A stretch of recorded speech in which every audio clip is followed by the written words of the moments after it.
We're on it. Okay, thanks. Okay, so I'm going to read this quote to you. I think it's a really good indication of kind of what's going on and what's coming down from Keller Williams International. So I'm just going to read this out loud. Shift happens, and when it does, you must shift with it. You need to pivot quickly. If you don't take action, you're literally turning your business into a game of chance. And there's no reason to do that. Make no mistake, you need to pivot. You need to pivot today. Every shift leaves an opening, a reason to stay in the market. Every problem eventually presents a solution, a way to help someone when they need it most. Today isn't yesterday, and tomorrow isn't determined. When the desire to do more comes from a place that's bigger than ourselves, anything is possible. Potential can become reality. When we pivot, we help others pivot, and together we all have the opportunity to achieve more. So that was straight from Gary Keller, and I love it, and I think it definitely applies to what we have going on today, and especially with our special guest, Annie Cannon. So I want to just give a quick little rundown. Hopefully, I don't think everybody knows who you are, Annie, so really quick. I know. Yeah, you know a few of the faces? I don't know everyone here, yeah. Okay, so Annie has been licensed since 2003. She graduated from USU. She is a huge outdoor enthusiast, right? She loves hiking and camping and did lots of yard work this weekend. She has sold hundreds of homes, and she has one of the most amazing mindsets I've ever seen. She just kind of puts her head down and gets to work. And so I asked her to join us mostly because we are in a shift, right? So things are changing, and I hear people all the time like, I'm just going to wait and see what happens, just kind of get through this. And that probably isn't the right thing to be doing. So we actually need to continue taking action. And she's somebody who does that. So I asked her to join us today, and she so graciously said yes. So Annie, take it away. Hey, thanks you guys. I know this is so fun to see people again. It's been, the social distancing is getting to me a little bit. So it's fun to see some faces. Okay, so I thought maybe I would just tell you guys a little bit about my career. I mean, I'm about 17 years into this, and I think so often we look at people who have had some success and we think, oh, they've always been that way. They just must be smarter than me, or they just must be better than me, and so they've just had that success. But really, like as we all know, the path to success is not a straight line. Like we've all made mistakes and learned from them, hopefully learn from them. I think that's the biggest thing. So if that's okay, I'll just take a couple minutes to tell you about my journey to where I am now. So like Terry said, I got my license in 2003. I had graduated from college and just didn't have any great prospects. I had wanted to go to graduate school, and my dad was in really poor health and needed my help at home. So I came home to take care of him, and I was working nights as a waitress, and then I got a little marketing job, and I kind of got into that job and realized it wasn't for me. So I had an opportunity from a home builder to come and work in his model home. So I got my license in like minimum time, 2 weeks, hurried and took the test, got ready to go, super excited. And that was in 2003. That lasted for about a year, and then he actually went bankrupt. He was not the best business person. So I was like, now what? So in the meantime, I had met a developer from Heber. And I loved what he was doing in Heber. I loved the product that he was selling up there in the subdivision that he had developed. So I was actually selling it from Harriman. Like I actually was in a model home in Harriman, and I sold 3 houses in Heber for the builder that I was working for in the model home. He ended up going up there and building them. So that's how I knew this developer. So I said, hey, why don't you come let me work for you? Here I am, I'm like 23. I have no experience whatsoever. I mean, other than the 6 months in the model home. And he said, sure. So that was awesome because that was like 130 units. And the average price point was like 600,000, which at that time was a lot. So that got me on my feet. So, which was really nice. But the timing of that was great because the market was super strong. And and I was so young, you know, I didn't own a home. I didn't like understand really what really went into getting a mortgage prior to this time in the industry, which was anybody who wants a mortgage can have a mortgage. If you have $500 and a job, you can have a mortgage for pretty much however much you want. So I was kind of, you know, drinking from a fire hose, enjoying that income and everything about it. And then we started to see the market turn. Then the market crashed pretty hard. My husband is a residential architect, so his income went to literally zero, like literally nothing, because he, no one was building. Why would you build, you know, when you could buy for pennies on the dollar? So I knew I had to do something. I knew that I had to dig in and do something, because I didn't, honestly, and I think you guys could probably all agree with this, and maybe you've been there, and maybe this is where you are right now in your life, but when you don't have a choice, it makes it pretty easy to do the work that needs to be done, right? I mean, you literally, like, you don't have a choice. You have to do something. So it was either go find a job in a poor economy, or dig in and figure out the real estate thing and how to kind of take off, aside from selling high-end new construction homes, because that wasn't happening at that time. So that's what I did. I found another developer who was selling condos in Midvale, right by where Topgolf is. And we had the government stimulus package at that time where they were giving like $8,000 to first-time home buyers. So we were able to capitalize on that and get people to buy homes in that time. And it was fascinating. I mean, we were a team, the sales team, the developer, the builder. We were all like, we knew we were on hard times, you know, and so we had to kind of work together and do it. And we did. We got through that. And then from there, I started calling people from internet leads, which, if you guys, for those of you who know me or have talked to me about my business, like, I don't call people. That's not you. Nope, that's not me. I am like still super shy, and like I don't call people. So I had to do it. So again, like when you're faced with, you know, like the choice of doing the hard thing or suffering the consequences, you do the hard thing. So I did, and that was where my business really started to build. So this was before like the time of Zillow and Julia and all of, like, it's a different world now than back then. This was like in 2010, 11, 12. So we were floating there in the bottom. So I went from like helping these families in Heber that were just like, you know, these great families, great places in their lives, pumping in like a lot of money into these homes, to helping people that were in bad situations, whether that was short selling their homes or it was a tough time in the economy and in the world. And so it was like I shifted from this, it was just such a different feel. And I guess that's maybe where now, I don't really find this recession like super relatable to 2008, thank goodness. In so many ways it's not.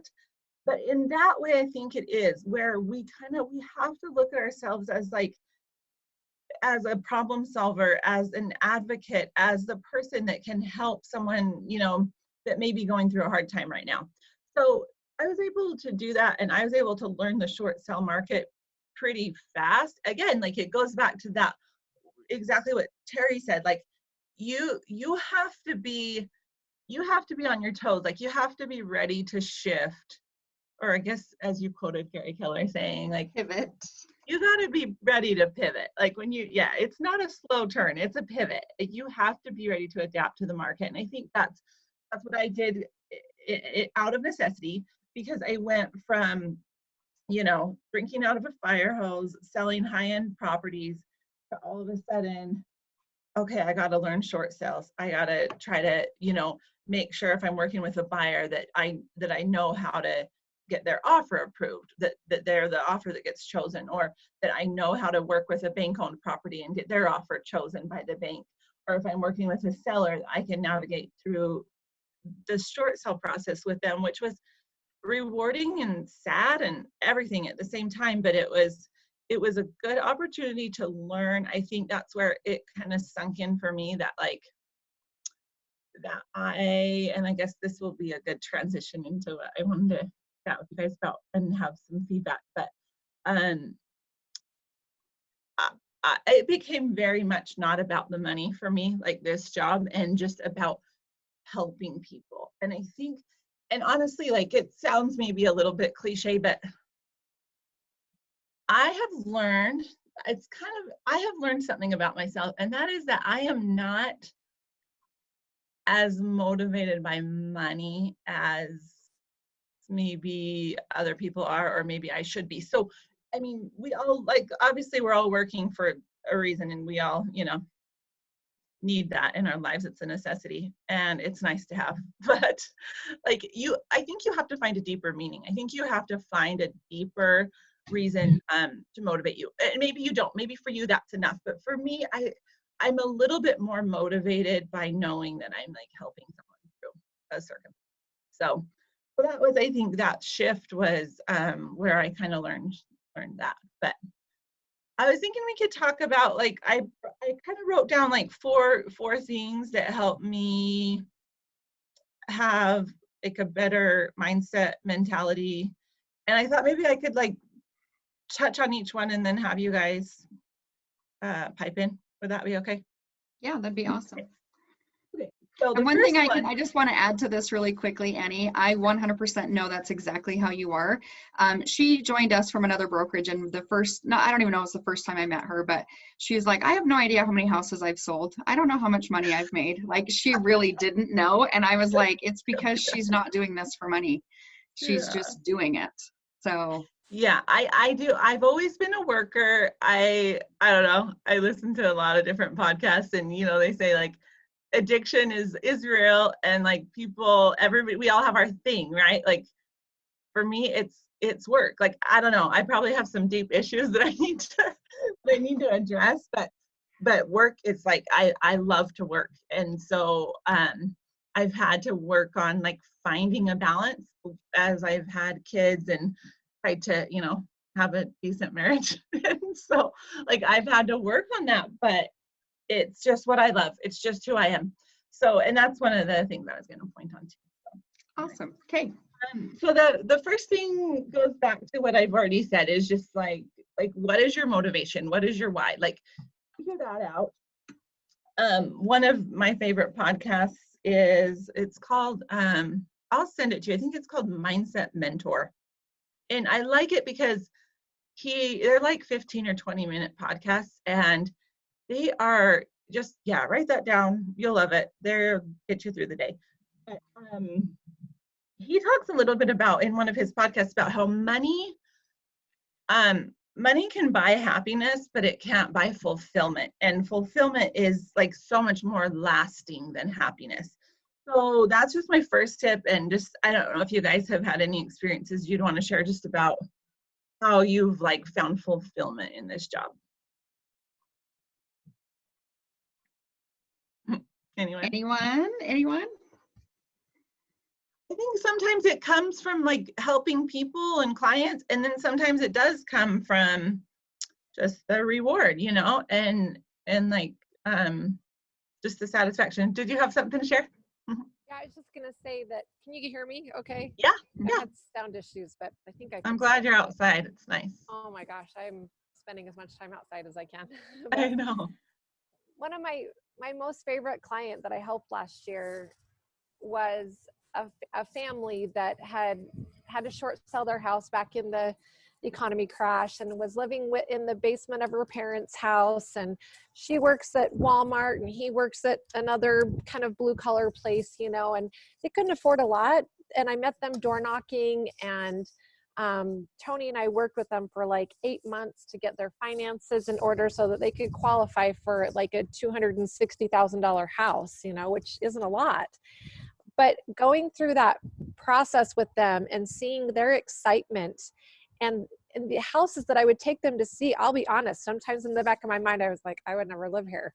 Yeah. But I learned so much from them, the joy that they were having just at the idea of owning a home again and having their own space, and each of their kids having their own bedroom. And they ended up buying this house in Magna, and they were ecstatic at this house. And I just felt like that taught me so much about the kind of person that I want to be and the kind of people I want to help. And that, not that my other clients I didn't have joy for either, but I feel like they were the ones that I felt the most for, because it was so, like, it was more than just like, oh, I want to upgrade or I need this fancy this. They just wanted a place to call home.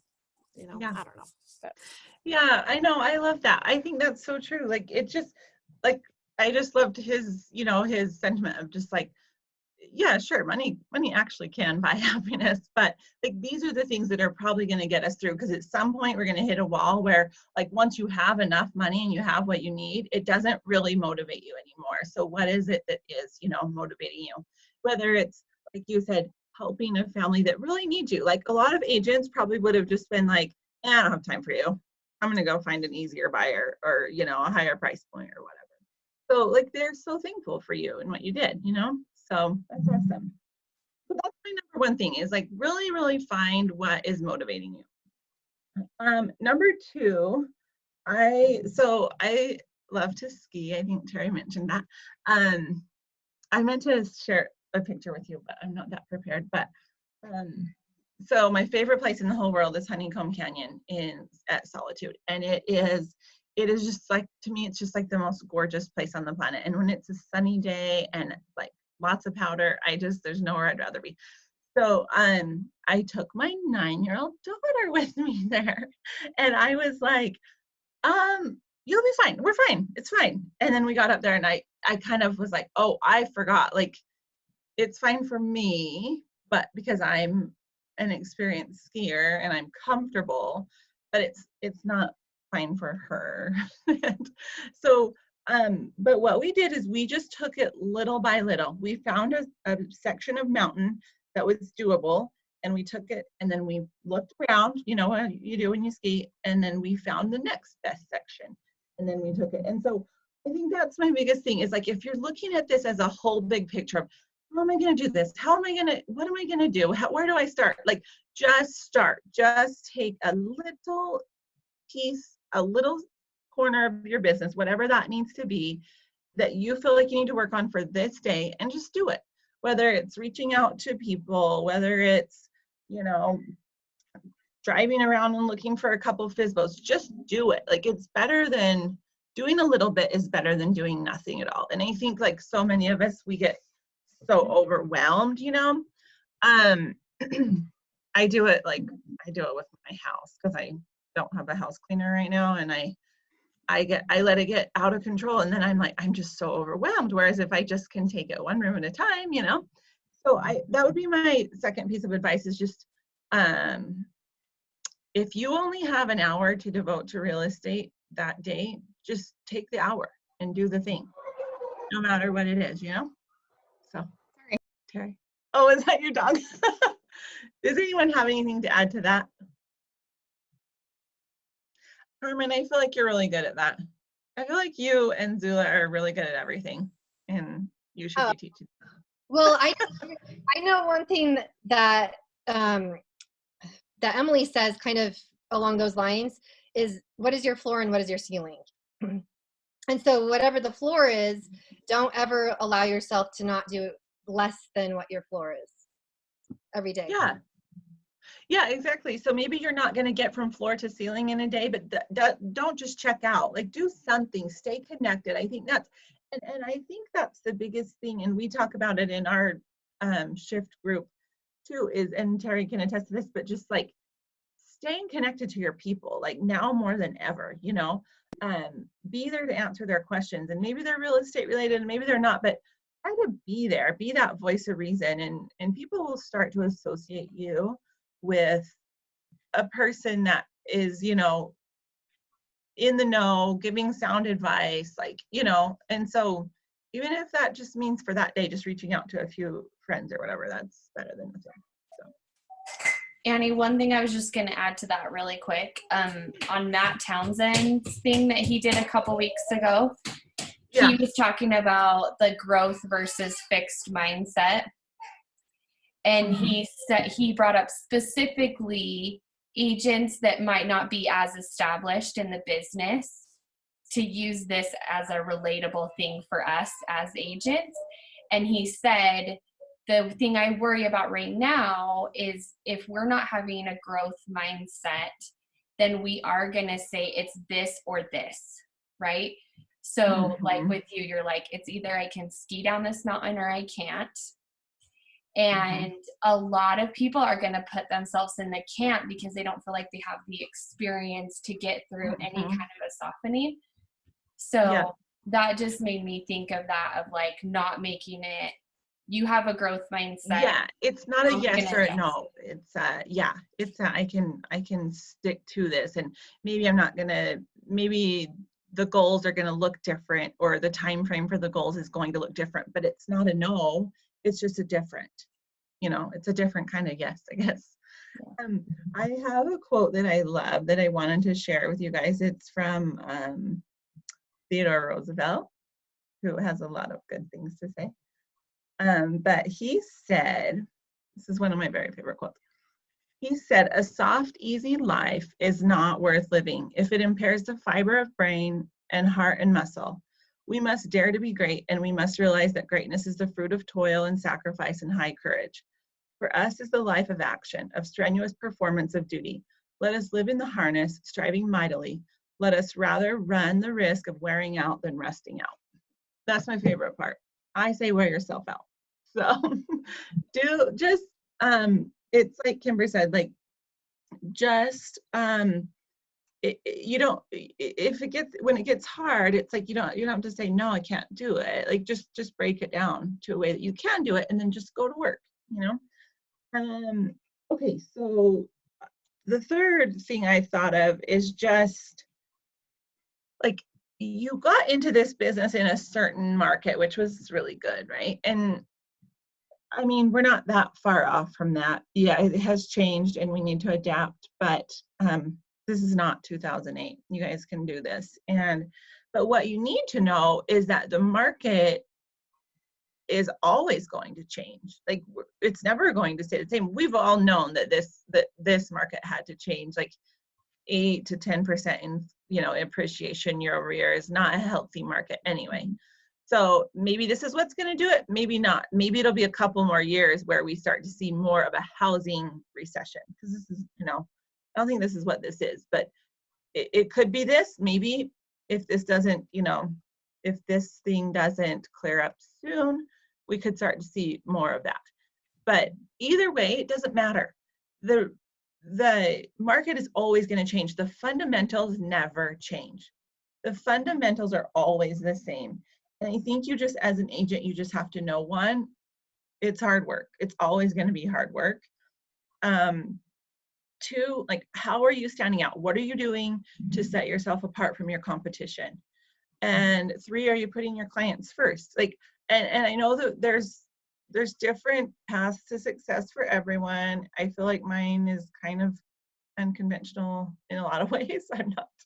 I haven't done all the things the way that, like, you guys are probably learning, but I think those are the biggest things. Like, what are your fundamentals? Like, for me, it's working hard and putting my clients first, and those things never change. Like, it doesn't matter if it's a 2006 market, a 2019 market, or a 2020 market.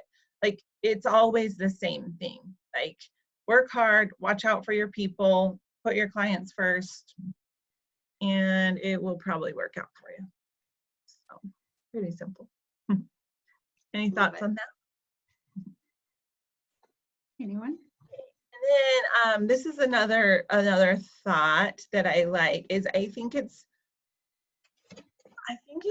easy for us to say, like, why am I not, like, it's easy to say, why am I not having success? Why am I not closing any deals?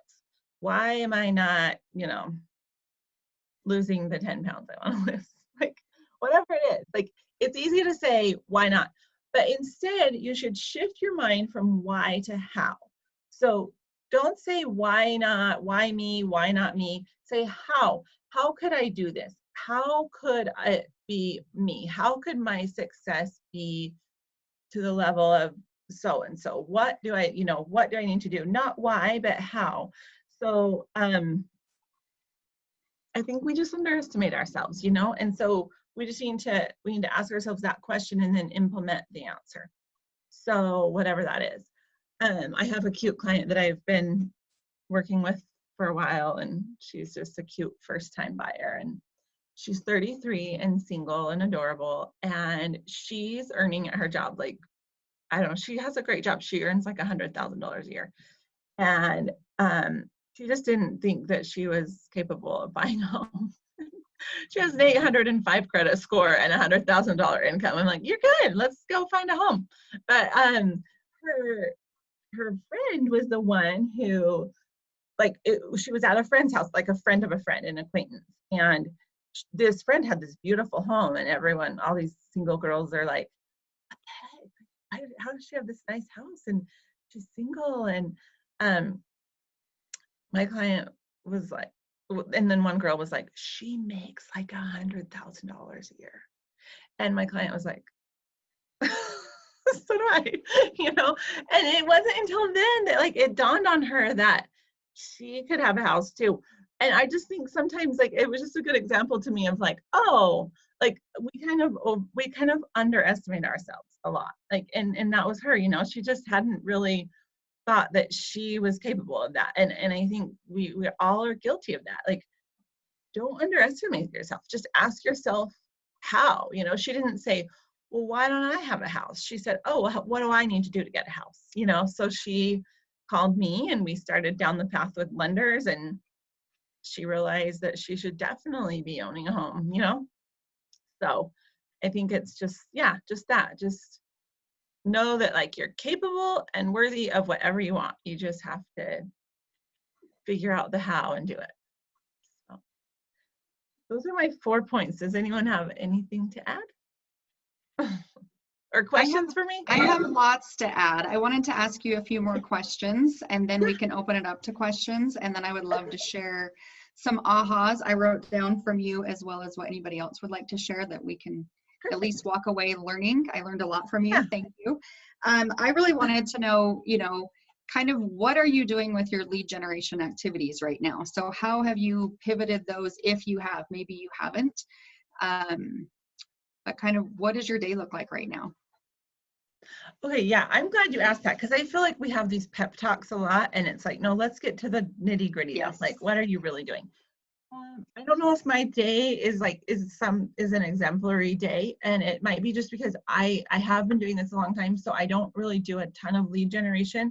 Most of my business comes to me through referral, but I definitely, like, when, like, I had a pretty quiet March, and I started saying, oh shoot, so I definitely started reaching out to people. And what I did is I kind of reached out to anybody that I had talked to about buying or selling, and I said, we need to have a conversation. Like, this is kind of what's happening. Rates were like all over the place, crazy. We didn't know, and we still don't know. Like, none of us can really predict what the market will do, but I just wanted to make sure that I was their person. I didn't want them, like, having to reach out to anyone else. So I think that's your thing, is just like, is maybe people are pulled back right now. And that's what I was finding is a lot of my clients, past clients, potential clients, were like not knowing what to do. And I just felt like it was very much my job to stay informed. So I just started, like, reading everything I could find on the economy, and I would either send them, like, a text, like, hey, I just saw this article was encouraging, or, hey, I wanted to just give you a quick call and talk to you about how you're feeling about the market. My days are like, No, that's okay. I'm a really bad example of, like, I am just, I'm busy all the time, but I don't know, but I think like this shift definitely, or, pandemic definitely kind of woke me up. Like, okay, like it's not gonna just like, I have to take action, you know? So I try to do that. I have, and again, like there, nothing in my life is routine, but some of the things I've done is like, drop. So I've done little things on my social media where I've wanted to give back. So I have clients who own an optical shop, so I get that they've had to close all their stores. So I did like a giveaway for $150 to their, I have friends that I grew up with who own a bakery, so that was fun. So I had people just comment about how it's Schmidt's Pastry Cottage.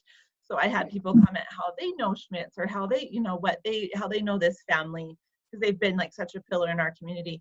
And that was really good. I got a ton of interaction. And then I went and dropped off like 10 boxes of treats over the weekend.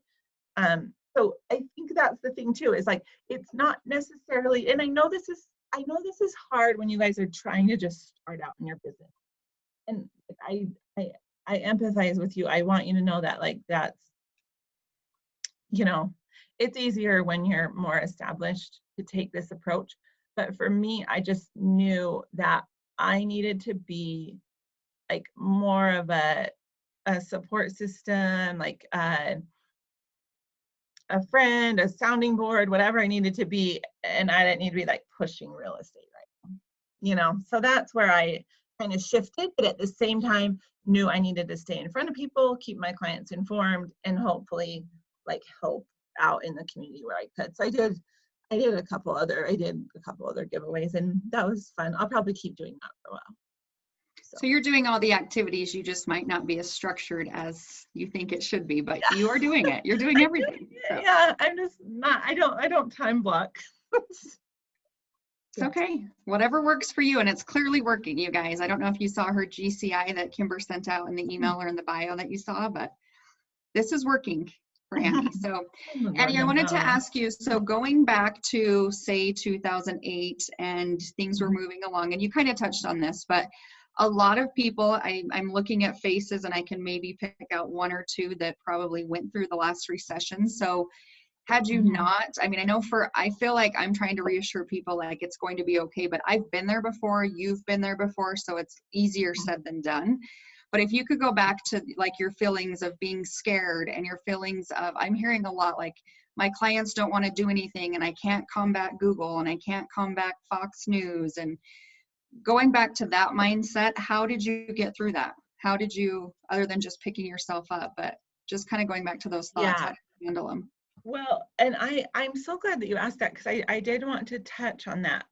Because we kind of, like, I was, let's see, what was I, like 27, 28 at the time? Not the age matters. I mean, everybody, you know, but I was young and I was new and I was, scared. And so we kind of looked at it like, we're doing well if we can survive this thing without, you know, dipping into our savings or whatever. And we were so proud. We were like, oh man, we worked so hard. We didn't have to use our savings.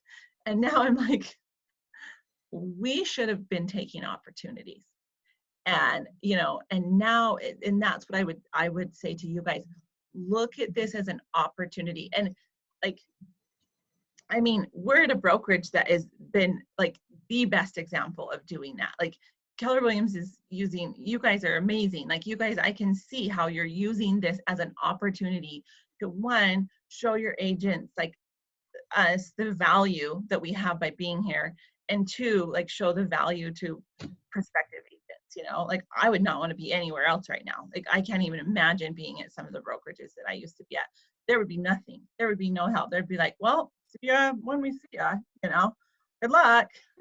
And so like, I think as agents, we can be the same way. Like, look at this as an opportunity. Like, I mean, I look at like this developer that I called about selling his townhome complex.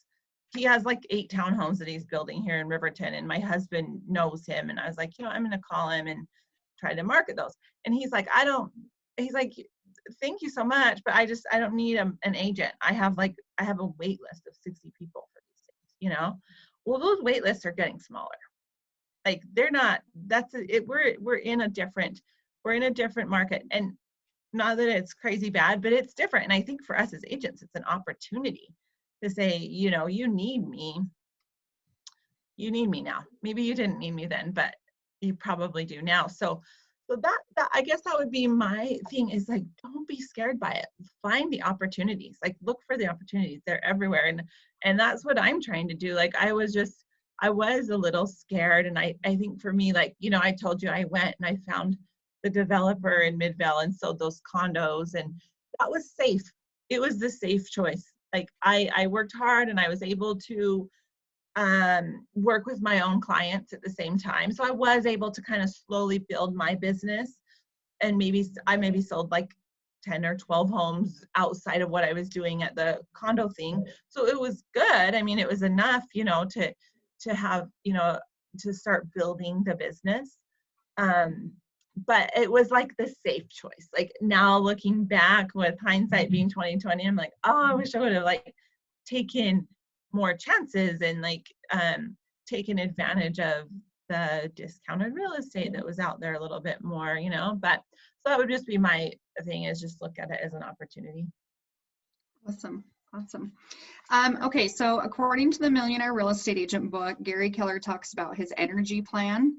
What do you do to keep your energy up? I know you said just go for it and wear yourself out, but I know you have a lot of energy.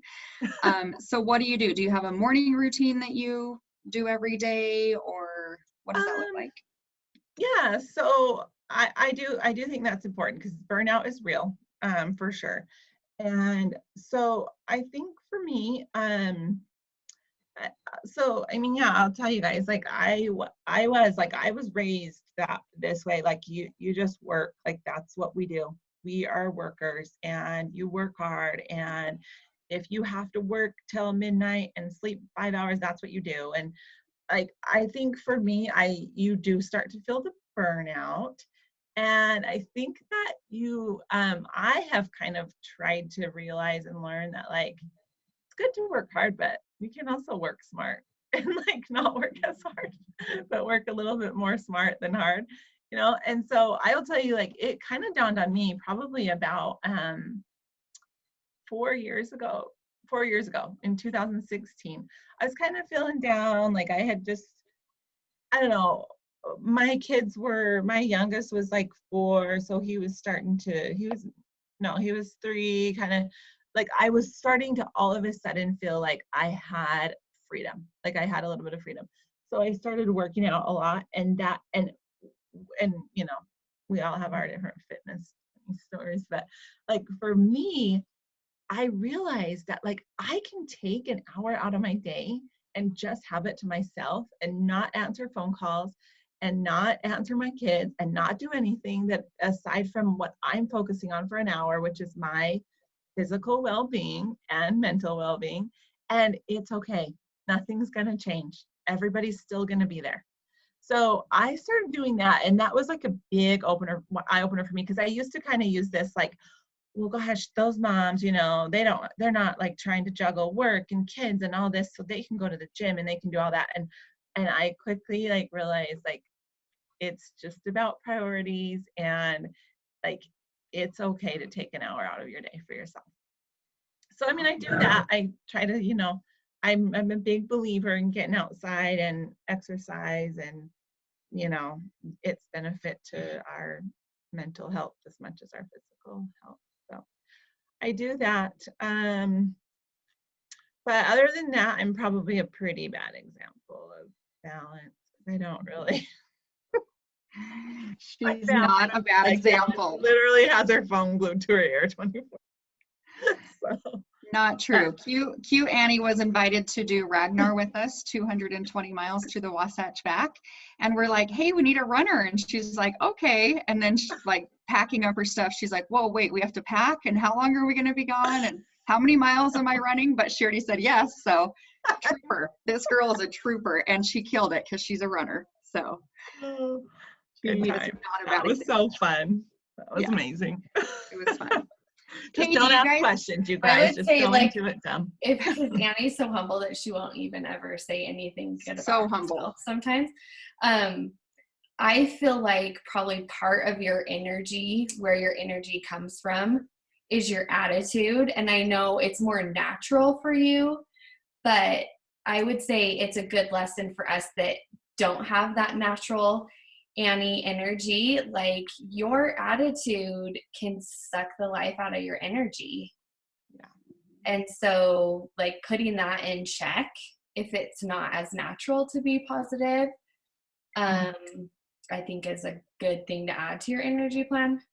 And you probably don't even notice that that's part of Yeah, the energy every day. oh, well, you're just sweet to say that about me, but I kind of have been thinking about that a lot lately. So my dad, this is the thing, like, we all have our story, we all have, like, our personalities are innate, but I think also a reflection of, you know, how we're raised, or our environment, our surroundings. And so I think for me, and people will say this about me, like, you don't even, like, nothing even phases you, like, what the heck? And I really am kind of unfazed, and I think that's one of the things that is helpful. But my dad was very sick my whole life, and he could not breathe.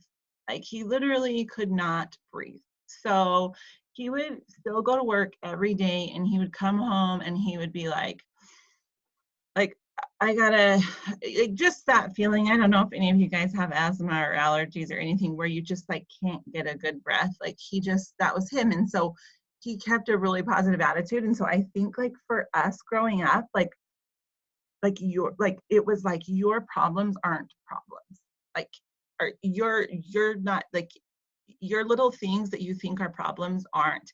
And I think I listened to this podcast once that talked about, like, how nothing really matters. Like, it does, but it doesn't. Like, there's this, like, thing where, like, we are like a speck in, like, the history of time. Like, not, you know, like, if we consider, like, the time that basically, like, if we, like, took the whole history of the universe and put it into 1 year, the time that everything on this planet has happened would equate to the last, like, 4 minutes of the year. And so, like, when you kind of just think about it that way, like, oh, it's the same podcast. It's called Mindset Mentor. Sure. And it's just kind of like that. Like, you just kind of have to, like, look at, like, everything. Like, if it, like, it doesn't matter, but it does, you know, it does matter. But, like, in the grand scheme of things, like, it doesn't matter that much. Everything's going to be okay. So. Well, I've also heard a quote that says, if everything is important, then nothing is important. Yes, yeah, that's So exactly. if we make everything a giant emergency, or everything top priority, then the real important things don't stand out as important. Yeah, you have to, I think that's so true. Like, such a big part of mindset is just like knowing what's important to you and what really matters, and taking a problem and saying, okay, so, like, what's the absolute worst thing that could happen? And if that absolute worst thing happens, then what? You know, and usually, like, the answer is, you're going to be fine. Yeah, I love it. Do you guys have any questions for her?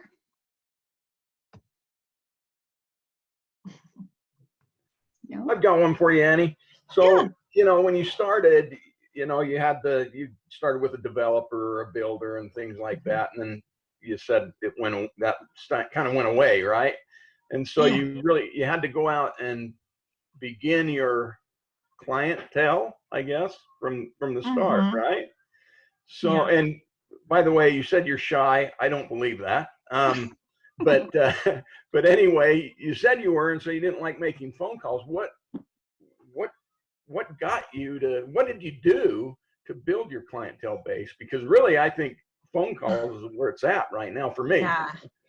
Yeah, no, you're right. So, so what I did is so aside from my sphere of influence, what I kind of did with my SOI was I tried to just make it known. And, you know, like, even Facebook and stuff wasn't a big thing, but I wasn't necessarily doing anything formal, like mailers or anything like that.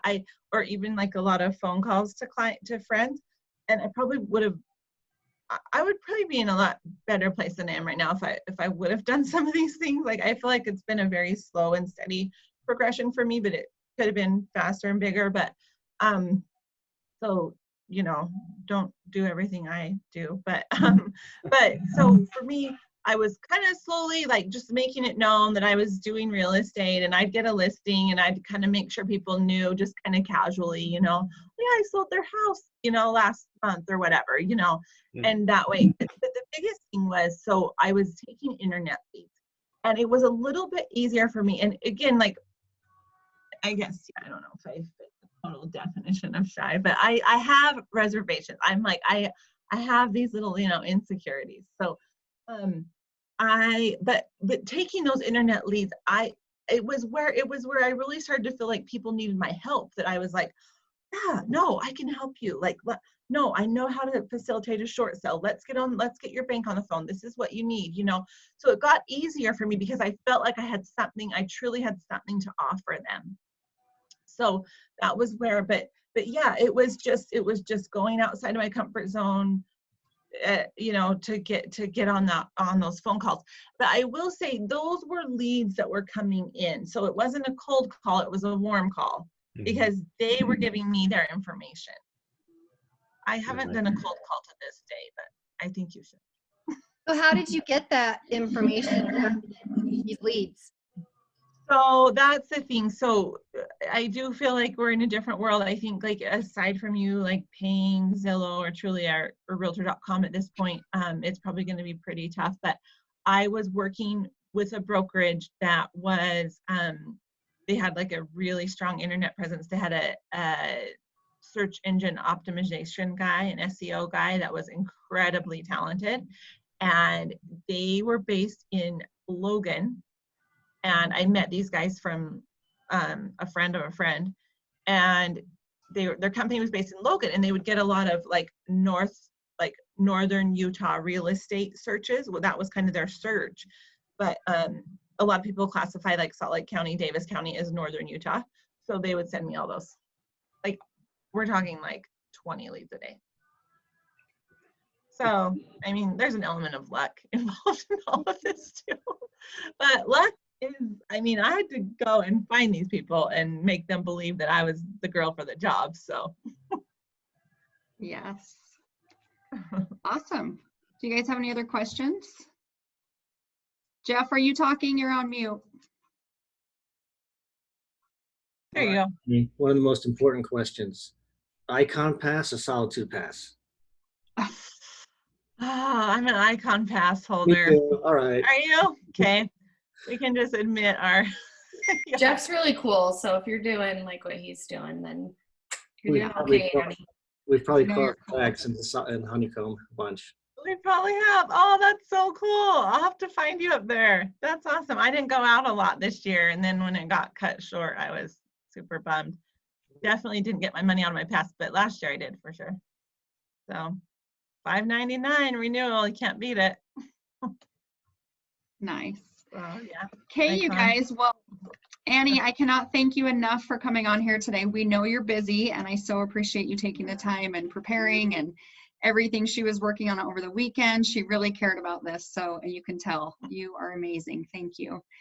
I wanted to just talk about a couple other things, and then I'm going to give you guys a little bonus speaker today. So I don't know if you guys can see in our screen, we have somebody on here by the name of Kim Valdez. She is actually a realtor in a different company in a different state. If you like me at all, she is the reason that I'm in real estate. She's one of my very best friends and huge mentor, and we went through the recession together. And so you guys are able to use all of this stuff to invite other people on here. Like you said, a lot of other companies aren't offering help through this time. And so I just invited her to jump on our mastermind. I'm going to pick on her and see if she wants to give us a couple tips as well. Kim. I do. I'm here. Hi, everybody. Can you hear me? We can hear you. Okay. So ask away. I'm an open book. Well, talk about the recession, kind of going through a shifting market, what your mindset was during that too. So I've been in real estate for about 19 years. Terry and I go way back. She actually introduced me to my husband, which I've been married to him for almost 20. So We were in the market back in '08, not as prepared as we had hoped to be. It was a tough, scary time, but that's where I found my niche to be foreclosures and short sales. I found the love for my clients to help them first and foremost before the money. Always been secondary for me. It's just kind of how I roll. The gratification to help them. I mean, you laugh with them, you cry with them, you get them out of such an incredibly difficult time. And although I don't feel like we are here at that moment, right? But I do think they're going to come back. So I've never really had a cold call. Not my favorite thing to do at all. However, Terry convinced me to sign up on the dialer. So first day out, third person in, I was calling FISBOs, and I get a gal, a real sweet gal, and she's in foreclosure, or no, she's actually not in foreclosure. She just has to do a short sale, and she's trying to do it on her own, but she already talked to another agent.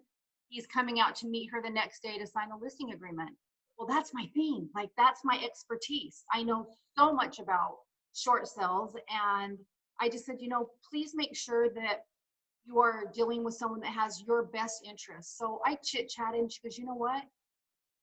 I prayed for this conversation. I mean, this is literally what she said. She was like, prayed for someone to come to me. I wasn't feeling it from this other agent. So she canceled that appointment. I went and met with them, took the listing, literally put him in escrow in 2 days.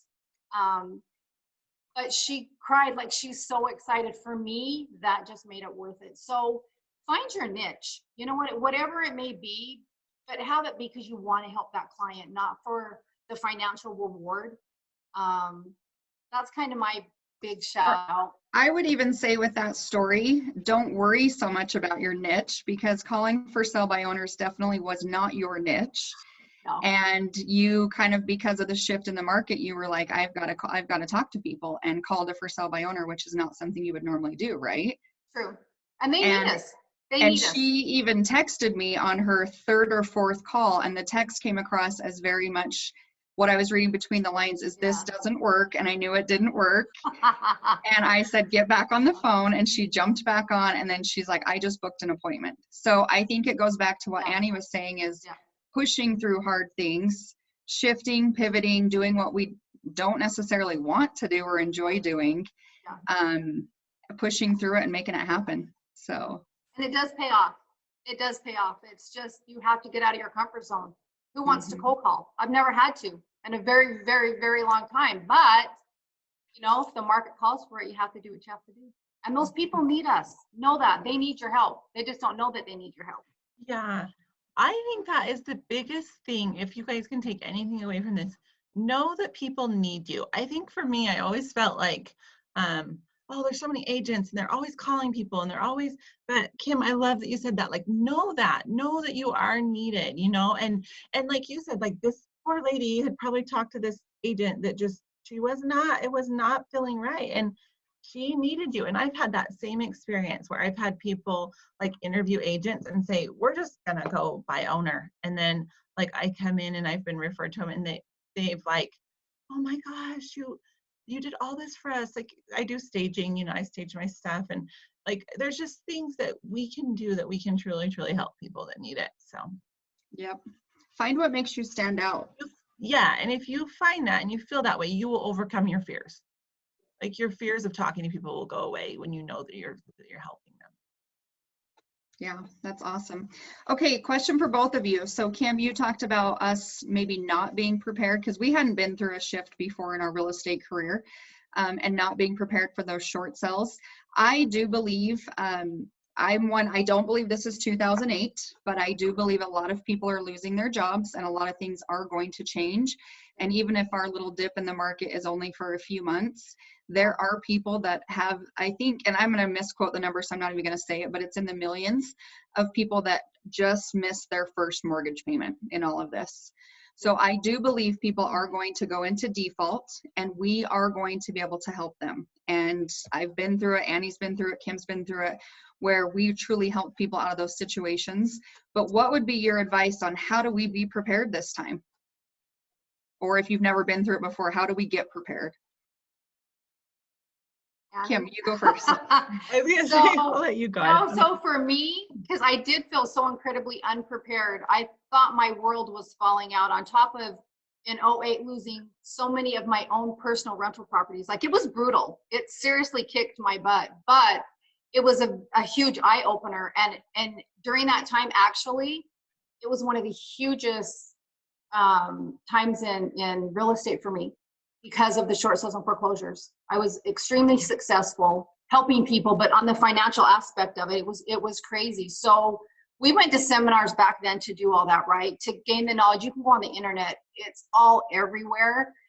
I do believe right now we're not seeing as many foreclosures or short sales. However, with the forbearances, which are not our friend, but whatever, eventually these people are probably not going to be able to catch up. I do think you're going to have a huge opportunity to help people that are losing their homes. There are options. They don't know what their options are. It's our job as realtors to educate them and help them understand they're not alone, and we can help them honestly and ethically, you know? So do your homework. Get some knowledge about foreclosures, get some knowledge about short sales. So when people ask you that question, you have something to share, because I do think you can help a lot of people along the way. And I think you can still make a lot of money helping someone. The gratification is huge, but do your homework and get polished up, because I do think we're going to see a lot more foreclosures and a lot more short sales. Some agents are going to get it. It might as well be you, you know? And aside from them not making their mortgage payments, your for sale by owner, correct me if I'm wrong, was not behind on payments, but being forced to transfer and move to a different state. Yep. Because of a job transfer, because of the shift in the market. So it wasn't even that they were behind on payments, but it's going to be a short sale still. So we've got to be educated on that. It could be that scenario, or it could be somebody who just can't make a payment. Yep. And I think maybe just to add to that too, we may not see, I mean, we will see some short sales, because I think there are a good share of people who have tapped into their equity for other things that, you know, so we will see that. We might not see as many, but maybe that's also your way of, like, I remember I had a client one time during the bottom that they had so much equity in their house and they were about to lose it. And it's like, oh my goodness, you're going to walk away from $150,000. Like, let's get this sold, you know? So I think that's the thing too. Like Kim said, get the knowledge on that stuff. Like, figure out, you know, how to do a short sale, which banks are going to be okay with it, which ones aren't, who's going to be forgiving of the short sale, you know, and then like the process itself, so that when you get on the phone with someone, you're prepared, because it's one thing to make the contact, but then you've got to be prepared to have the conversations too. So I think if you could take some time out of your day while you're not sitting at open houses right now or whatever, you know, and just like Kim said, just like get educated so that you're ready when that does happen.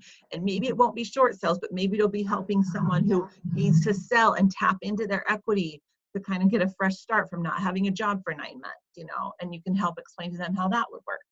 And even if you have the knowledge, right, but you're talking to a traditional seller, when you're talking to them and you're sharing with them the knowledge that you have of foreclosures and short sales, because it is in the air and people are talking about it, they're just going to look at you and think, dang, this agent is knowledgeable in every aspect, right, of this real estate industry. It just makes you shine. You know, when I talked to that lady, I was a book of information and I told her so much stuff, it landed me the listing, you know? So I just say, you're right, we're home, we have nothing else to do. Go on the internet. You can go into any lender. It's all over. You got, it's free knowledge. Yeah. And Annie touched on it too, like stimulus packages that helped you through the last recession. There's a lot of stimulus coming out right now. And what are people doing with the stimulus? And I'm sure there's going to be more help down the road. And I do remember we were able to market the heck out of that money that they got back, and tax credits, and first-time home buyers. This is where, again, look for the opportunity. This shift is going to bring opportunities to us. So we have to be ahead of the game and in front of it. So let me touch on one more thing on the stimulus package. So I reached out to past clients, you know, just to see how they were doing. I actually did a little video and I blasted out to everyone. I texted it to everybody in my phone, and it was a video, and it wasn't really about real estate. It really was, you know what, hey, I'm thinking about you. I just wanted to see how you're doing, whatever it is. I got so much feedback, right? I touched base with everybody. Well, then yesterday I did, and that was a couple weeks ago. They knew that I cared about them. I wanted to see how they were doing. Well, the market is shifting. Rates are good. You guys, no matter how you dice it, buyers are still going to buy. Rates are really good right now. So I did a blast out last night. It's a little late, maybe 7, 8 o'clock at night, of just a little spiel about how good the rates are if they're on the fence. I'm not kidding you. Within probably 10 minutes of 20 blasts out, I heard back from 10 people. 2 that are wanting to buy that were on the fence. So it's just us educating them. But on the stimulus package, so I reached out to some past clients and they're like, no, we didn't get our money. We're just not going to get it, yada, yada, yada. It's not true. So I told them, just go online. You need to fill out, they prompt you to ask some questions, but because they didn't automatically get it or wasn't really sure how to get it, by me telling them, they got their money. They went online. Again, it's just another conversation, right? It's you being educated and being smart. And I just put $2,900 in someone's pocket that they literally thought they were not going to get, actually 2 people. So just be educated.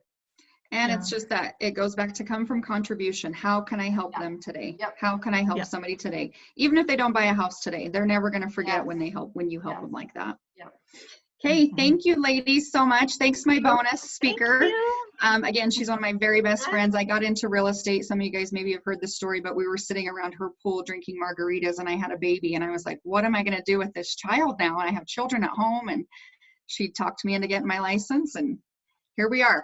Almost 20 years. I go to Terry for advice. Seriously, she's so smart, so smart. Okay, I want to hear some ahas. I want to hear what you guys wrote down. I don't want this just to be an hour and 4 minutes now of Zoom. We get enough Zoom calls in our life these days, so I want it to be something you can take action on. So I want to hear a few things you guys are going to implement today. I'm going to just pick out names so we can get through this quickly. Cher, what are you going to do?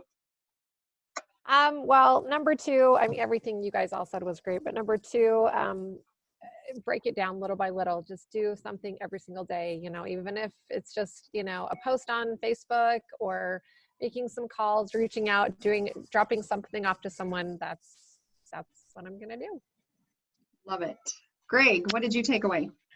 That was one of them right there, but it's not worrying about so much, because that's my problem. What Annie was saying is you just, you know, it's okay. You know, I mean, don't sweat the small stuff, right? That was a good book too, if anybody read that. But that's a great book. That's a great book. But you know, that's one of my biggest problems is just that. I'll get hung up on something and think I got to do this whole thing before I get the end result, and it's a big problem, and I end up spinning my wheels. That's another thing. So yeah, the one thing about you know, it's okay. Take time and, you know, and get through that and then move on. If you don't get it all done, that's okay. Tomorrow's another day. Yep. Awesome. Melissa. Okay. I liked that to just do your homework, gain the knowledge. I want to work on gaining more information so that I can answer questions for my clients and put their mind at ease on stuff. Awesome. And yourself too, right? Like yes, the more we learn, the more confident we get to be, and it's motivating. It helps us get up and get going when we have more knowledge. So awesome. Yeah. Malay, she's out in nature. You're on mute. Can you hear me now? Okay, we can hear you now. Okay, I'm waiting for an appointment. I was driving over here while we were talking, but just to do the little things, just do something instead of nothing every day. And I think the big thing that I take away from here, I need to take an hour for myself away from my family. Just kidding. And my work.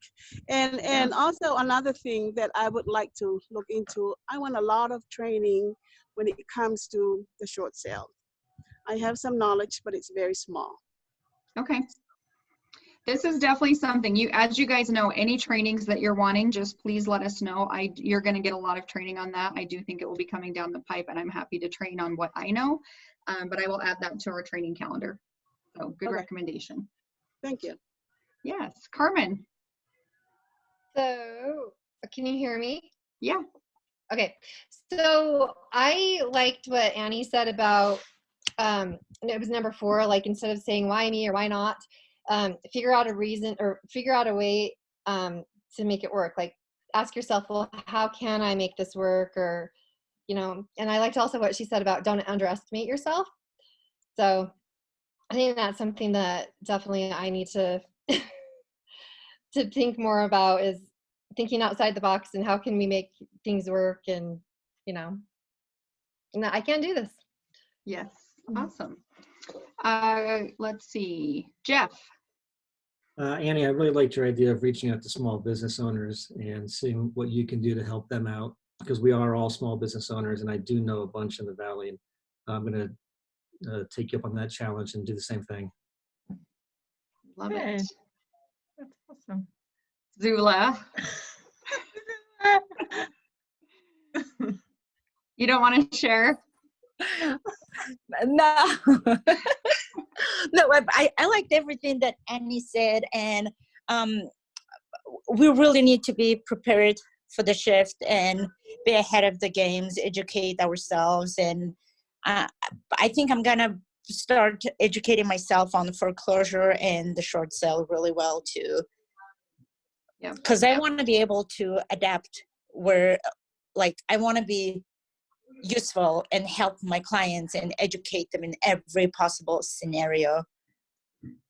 Yeah. Yeah, and I also, I was just going to say, even as we're putting an hour down for ourselves to be away from everything, I think 1 hour of education could go a long way too. mm-hmm. Yeah. What else were you going to say? Nothing. Okay. Connor. Are you still? Oh. Yeah, at the end of the day, you just got to keep on trucking. From what I gathered, like, big ahas, I guess, is if you're not moving forward, you're pretty much just moving backwards. And just do something a little bit each day to move that needle forward. You know, just keep doing something. Awesome. Awesome. Okay, yes. And so I just wanted to share a couple of things that I got that she said. Do the hard things. It just doesn't matter. I wrote that down, like really thinking about it. It just doesn't matter. The fundamentals right now are all the same. So nothing's changed there. We just might be doing things differently.